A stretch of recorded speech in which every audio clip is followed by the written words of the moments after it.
Major general Shamsul Islam Khan, তিনিও স্বাগত জানালেন।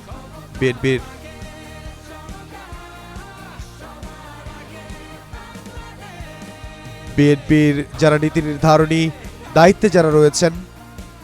তারা স্বাগত জানালেন বিএনপির ভারপ্রাপ্ত চেয়ারম্যান জনাব তারেক রহমানকে। বিএনপি মহাসচিব মির্জা ফখরুল ইসলাম আলমগীরকে আমরা দেখেছি, বিএনপির স্থায়ী কমিটির সদস্য নজরুল ইসলাম খান, সালাউদ্দিন আহমদ, মঈন খান, নজরুল ইসলাম খান, আমির খসরু মাহমুদ চৌধুরী, সালাউদ্দিন আহমদ, আমরা সবাইকে দেখেছি তারা আসলে উপস্থিত হয়েছেন। রুহুল কবির রিজভীকেও আমরা দেখেছি, তারা স্বাগত জানিয়েছে বিএনপির ভারপ্রাপ্ত চেয়ারম্যান জনাব তারেক রহমানকে।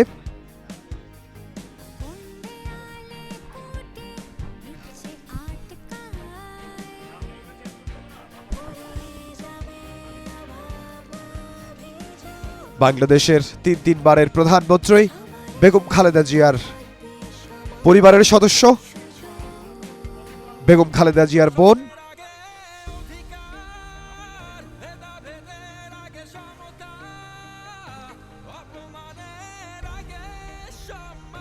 আমরা দেখেছি ফ্যামিলি মেম্বার বিএনপি ভারপ্রাপ্ত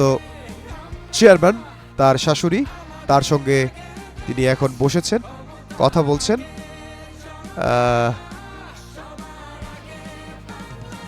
একটা ঐতিহাসিক মুহূর্ত আমরা দেখতে পাচ্ছি। বিএনপির ভারপ্রাপ্ত চেয়ারম্যান জনাব তারেক রহমান তিনি বসে আছেন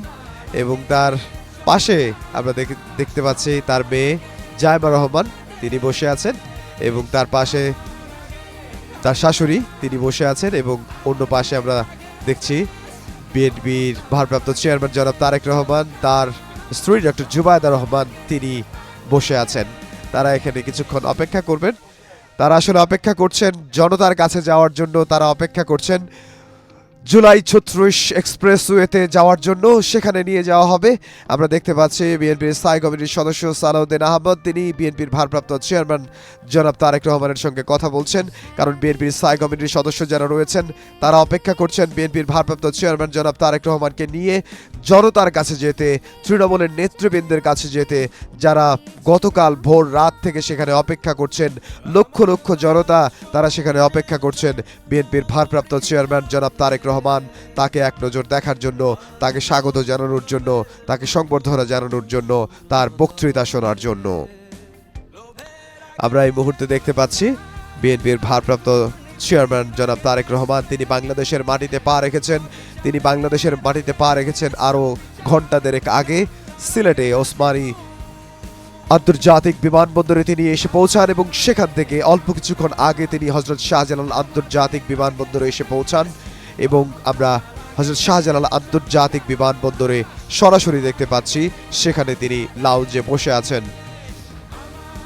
এবং আমরা দেখতে পাচ্ছি বিএনপির